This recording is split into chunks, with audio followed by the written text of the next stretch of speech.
ସାଙ୍ଗମାନେ ଜୀବନରେ ନା କିଛି କଥା ବ୍ୟକ୍ତିଗତ ରଖିବା ନିଶ୍ଚିତ ଭାବରେ ଆବଶ୍ୟକ। ହେଲେ ଆମେ କ'ଣ କରୁଛେ, ଆମ ଜୀବନରେ ନା କୌଣସି କଥା ଗୋଟେ ବ୍ୟକ୍ତିଗତ ନାହିଁ, କୌଣସି ଗୋଟେ ପର୍ସନାଲ କିଛି ବି ଜିନିଷ ଆମେ ରଖୁନାହୁଁ। ସେଥିପାଇଁ ଆମେ ସବୁବେଳ ପାଇଁ ଅସୁବିଧାରେ ପଡ଼ିଥାଉ, ସବୁବେଳ ପାଇଁ ଆମେ କଷ୍ଟ ଅନୁଭବ କରିଥାଉ, ସବୁବେଳ ପାଇଁ ଲୋକମାନଙ୍କ ଠାରୁ ଆମକୁ ପ୍ରତାରଣା ମିଳିଥାଏ। ହେଲେ ଆମେ ଏଇ ଯେଉଁ କାମ କରୁ ଆମେ କେତେ ଦୂର ଠିକ୍ କରୁ? ଆମେ କେବେ ବି ହେଲେ ଠିକ୍ କରୁନାହୁଁ। କାରଣ ଆମେ ଯେଉଁ ଆମ ନିଜ କଥା ସମସ୍ତଙ୍କୁ ଜଣେଇ ଦେଉଛୁ, ଲୋକମାନେ ତା'ର ଫାଇଦା ଉଠାଉଛନ୍ତି, ଲୋକମାନେ ତା'ର ମଜାକ ଉଡ଼ାଉଛନ୍ତି।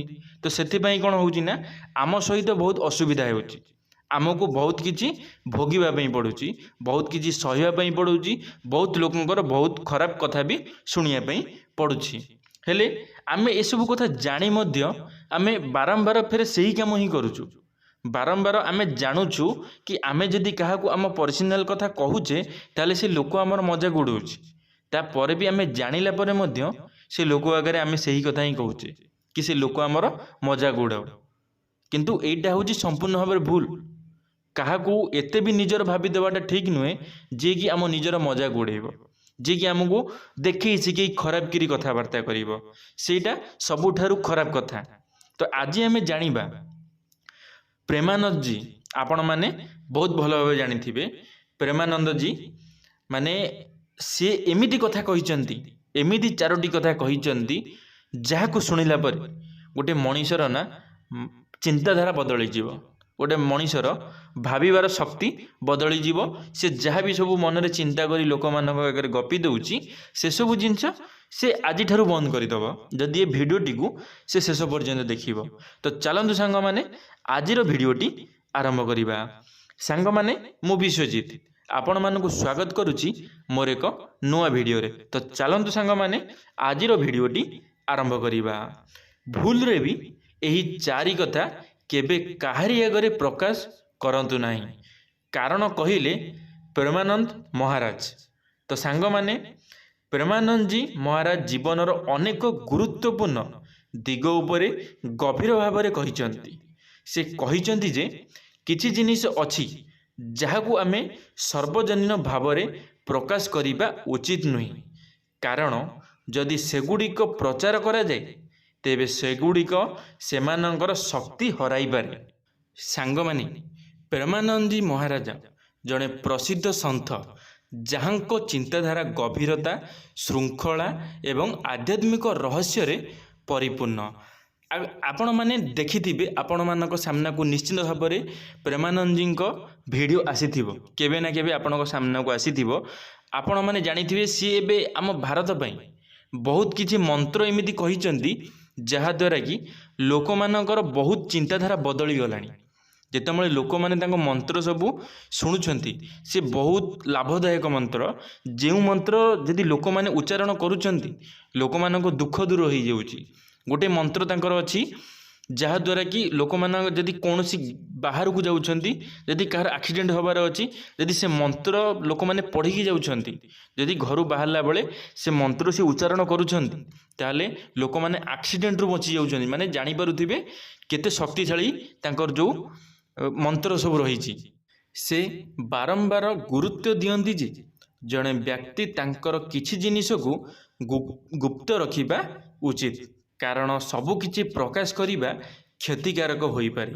ତାଙ୍କର ଏହି ଚିନ୍ତାଧାରା ବିଶେଷ କରି ଭଜନ, ଖାଦ୍ୟ, ଧନ ଏବଂ ବନ୍ଧୁତା ପ୍ରସଙ୍ଗରେ ବହୁତ ଲୋକପ୍ରିୟ। ଆସନ୍ତୁ ଜାଣିବା ସେ ଏପରି କାହିଁକି କୁହନ୍ତି।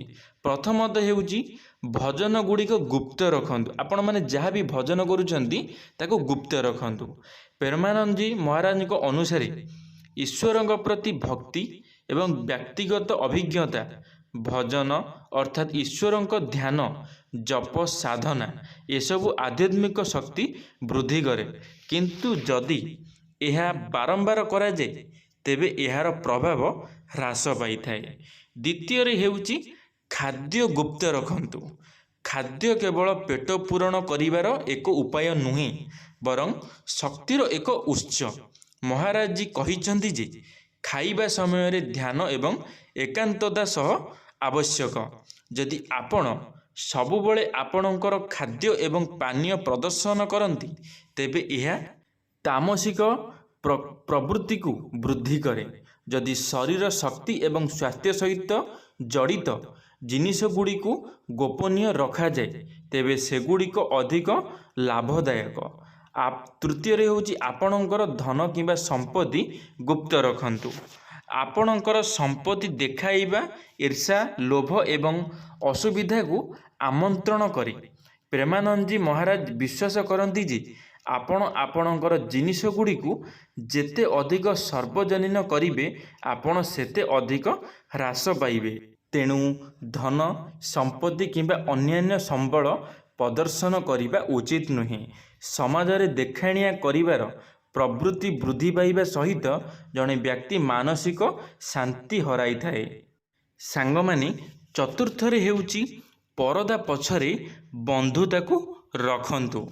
ବନ୍ଧୁତା ଏକ ପବିତ୍ର ସମ୍ପର୍କ ଯେଉଁଥିରେ ବିଶ୍ୱାସ ଏବଂ ଘନିଷ୍ଠତା ଥାଏ, କିନ୍ତୁ ଯଦି ଏହାକୁ ବାରମ୍ବାର ସାର୍ବଜନୀନ କରାଯାଏ, ତେବେ ଏହା ଅନ୍ୟମାନଙ୍କର କୁଦୃଷ୍ଟି ଦ୍ୱାରା କଳୁଷିତ ହୋଇପାରେ। ଅନେକ ସମୟରେ ସମାଜରେ ଅନାବଶ୍ୟକ ହସ୍ତକ୍ଷେପ ସମ୍ପର୍କକୁ ପ୍ରଭାବିତ କରେ। ତେଣୁ ପ୍ରକୃତ ବନ୍ଧୁ ଏବଂ ଆପଣଙ୍କ ବନ୍ଧୁତାକୁ ମଞ୍ଚରେ ନୁହେଁ, ହୃଦୟରେ ରଖନ୍ତୁ। ହଁ ଆଜ୍ଞା ସାଙ୍ଗମାନେ, ଆମେମାନେ ସବୁବେଳ ପାଇଁ କ'ଣ କରିଥାଉ ନା, ଆମ ବନ୍ଧୁତାକୁ ଆମେ ଦେଖେଇ ହେଇଥାଉ। ଆମେ ଯାହାକୁ ଗୋଟେ ଆମ ନିଜର ସାଙ୍ଗ ଭାବିଥାଉ ନା, ଆମେ ଦେଖେଇ ହେଇଥାଉ କି ଇଏ ମୋର ବହୁତ କ୍ଲୋଜ୍ ଫ୍ରେଣ୍ଡ, ଇଏ ମୋର ବେଷ୍ଟି। ଏବେ ତ ଇଂଲିଶରେ ଚାଲିଛି ବେଷ୍ଟି। ଇଏ ହେଉଛି ସବୁଠାରୁ ଖରାପ। କେବେ ବି ହେଲେ ଏମିତି କାମ କର ନାହିଁ, କାହିଁକିନା ଲୋକମାନଙ୍କର ନଜର ଲାଗିଯାଇଥାଏ। ଆଜ୍ଞା, ଆପଣଙ୍କର ବନ୍ଧୁତା ଅଛି ତ ଆପଣମାନେ ମନ ଭିତରେ ରଖ। ଯେତେବେଳେ ଆପଣମାନେ କୌଣସି ଅସୁବିଧାରେ ପଡ଼ୁଛ, ତାହେଲେ ସେ ବନ୍ଧୁକୁ ଆପଣମାନେ ପଚାରି ପାରିବ, କିନ୍ତୁ ସେ ବନ୍ଧୁକୁ ବେଶୀ ଲୋକମାନଙ୍କ ଆଗରେ ଦେଖେଇ ହୁଅ ନା କି ମୋର ଏତେ କ୍ଲୋଜ୍ ଫ୍ରେଣ୍ଡ କି ଏତେ ନିଜର ଘନିଷ୍ଠ ସାଙ୍ଗ ଅଛି ମୋ ପାଖରେ। କାହିଁକି ନା ଲୋକମାନେ ତୁମ ବନ୍ଧୁତାକୁ କେବେ ସହିପାରିବେନି। ଲୋକମାନେ ସେଇଟା କେବେ ଦେଖିକିରି ସହିପାରିବେନି। ସବୁବେଳେ ପାଇଁ ସେମାନେ ଜଳିବେ। ଯେତେବେଳେ ସେମାନଙ୍କର କୁଦୃଷ୍ଟି ପଡ଼ିବ ନା, ତ ସେତେବେଳେ ଆପଣଙ୍କର ବନ୍ଧୁତା ଭାଙ୍ଗିଯିବ। ତ ସେଥିପାଇଁ କେବେ ବି ହେଲେ ଲୋକଙ୍କ ଆଗରେ ଦେଖାନ୍ତୁ ନାହିଁ କି ତୁମର କିଏ ଅଧିକ ନିଜର ସାଙ୍ଗ ଅଛି ବୋଲି। ତ ସାଙ୍ଗମାନେ, ଯେମିତି ମୁଁ ଏବେ କହିଲି କି ଆପଣମାନେ ଧନ ସମ୍ପତ୍ତି, ସୁନା ଗହଣା ଏସବୁ ଜିନିଷ ଦେଖେଇ ହୁଅ ନା। ତ ଏଇଟା ସବୁଠାରୁ ବଡ଼ କଥା। ଯେତେବେଳେ ଆପଣମାନେ ଦେଖେଇ ହୁଅ ମାନେ କ'ଣ, ମନରେ ଗର୍ବ କର କି ମୋ କତିରେ ଏତେ କିଛି ଅଛି, ମୋ କତିରେ ସୁନା, ରୂପା, ପଇସା, ଟଙ୍କା, ଗାଡ଼ି ସବୁ କିଛି ଅଛି, ଘରଦ୍ୱାର। ତମେ ଯେତେବେଳେ ଦେଖେଇ ହୁଅ ନା, ଏ ଦେଖେଇ ହେବାଟା ହେଉଛି ସବୁଠାରୁ ଖରାପ। କାରଣ ଯିଏ ଦେଖେଇ ହୁଏ ନା, ଭଗବାନ ତାକୁ ଦେଖିକି ସହିପାରନ୍ତି ନାହିଁ। ଭଗବାନ କହିଦେଇଛନ୍ତି ଯେ ମୁଁ ତ ଗାଳି ସହିବି, ହେଲେ ମୁଁ ତ ଗର୍ବ ସହିବି ନାହିଁ। ଭଗବାନ କହିଛନ୍ତି। ତ ଯେତେବେଳେ ତମେ ଗର୍ବ କରିଥାଅ ନା, ଭଗବାନ ସେଇଟାକୁ ସହି ନଥାନ୍ତି। ସେଥିପାଇଁ ଭଗବାନ ତୁମ ଗର୍ବକୁ ଭାଙ୍ଗିବା ପାଇଁ ଭଗବାନ କିଛି ବି କରିପାରନ୍ତି। ତ ସେଥିପାଇଁ ଯଦି ତୁମ ପାଖରେ କିଛି ଅଛି, ତାହେଲେ ତାକୁ ଗୁପ୍ତ ରଖ। ଲୋକମାନଙ୍କୁ ଜଣେଇବା କିଛି ଆବଶ୍ୟକ ନାହିଁ। ଭଲ କାମ କର, ଲୋକମାନେ ତୁମକୁ ଅଟୋମେଟିକ୍ ଜାଣିଯିବେ। ମନକୁ ମନ ଲୋକମାନେ ଜାଣିଯିବେ। ଲୋକମାନଙ୍କ ଆଗରେ ଜଣେଇ ହେବା କୌଣସି ଆବଶ୍ୟକ ନାହିଁ। ଆଜିକାଲିର ପିଲାମାନେ ଯେଉଁ ଜଣେଇ ହେଉଛନ୍ତି, ସେଇଟା ହେଉଛି ସବୁଠାରୁ ଖରାପ। କେବେ ବି ହେଲେ ନା କୌଣସି କଥା ଜଣେଇ ହେବାର କିଛି ଆବଶ୍ୟକ ନାହିଁ। କିଛି ବି ଜଣେଇବା ଦରକାର ନାହିଁ। ଯଦି ତୁମ ପାଖରେ କିଛି ଅଛି ନା, ସେ ଅଟୋମେଟିକ୍ ବାହାରେ ଲୋକଙ୍କୁ ଜଣାପଡ଼ିଯିବ। ତୁମେମାନେ ଖାଲି ଭଲ କାମ କରି ଚାଲ। ଯଦି ତୁମ କର୍ମ ଭଲ ଅଛି ନା, ଲୋକମାନେ ତୁମ ପାଖକୁ ଆସିବେ। ଲୋକମାନେ ଭଲ ମନ୍ଦରେ ବି ତୁମକୁ ଖୋଜିବେ।